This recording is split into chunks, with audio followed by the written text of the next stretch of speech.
judol atau judi online ini kan timbul karena tingkat ekonomi atau tingkat kemiskinan daripada masyarakat kita, masyarakat Indonesia itu agak sedikit rendah.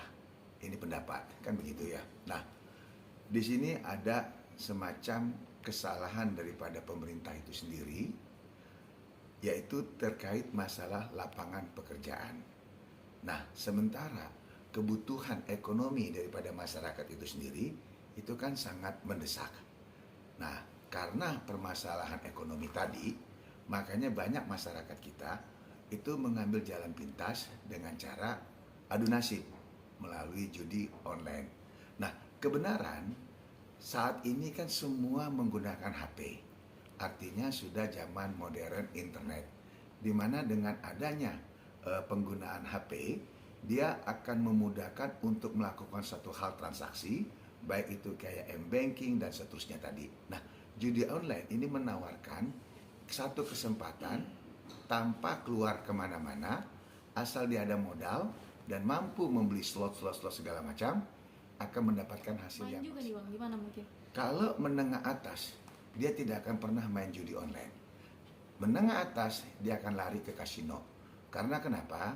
Kasino itu selain dia bisa pelesiran ke luar negeri, kedua, dia juga bisa mengenal satu daerah yang memang di situ diizinkan daripada perjudian, dan yang ketiga, dia itu lebih safety, artinya lebih private daripada hanya sekedar permainan judi online. Judi online ini rata-rata menengah ke bawah, bukan menengah-menengah atau menengah atas.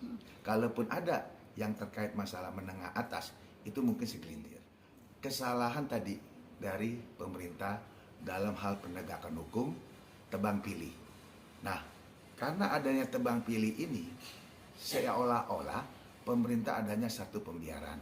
Sepakat, terjadinya judi online kan sudah dibicarakan sama di pihak kepolisian kalau nggak salah. Pihak kepolisian menyatakan kenapa judi online itu marak, karena kan salah satunya ada influencer yang ikut mempromosikan judi online. Nah, kata-kata ini tidak pernah ditindaklanjuti oleh lapisan bawahnya. Contoh Kapolda, Kapolres, Polsek dan seterusnya. Bahkan juga pemerintah daerah. Bahkan baru-baru ini Kemendikbud, yaitu digital itu malah lebih parah, bukan melindungi aja, menyelenggarakan.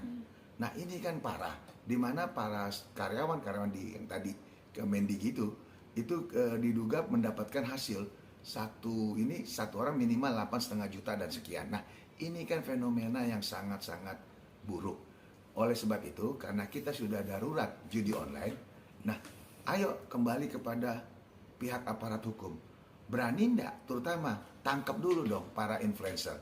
Karena para influencer ini, yang sekarang ada yang di DPR RI, ya kan, bahkan ada seorang wanita artis besar yang dulu bermasalah hukum dengan klien saya, itu tetap aja bebas, ya, yang namanya JI.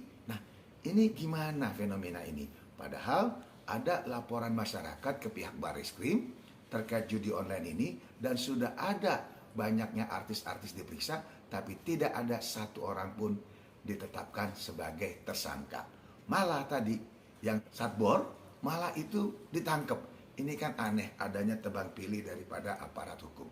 Bahkan di wilayah hukum Polda Bali itu ada salah satu wilayah hukumnya, bahkan ada selegram yang sudah ditangkap karena ada nego-nego dikeluarkan. Nah, ini kan fenomena yang salah tadi.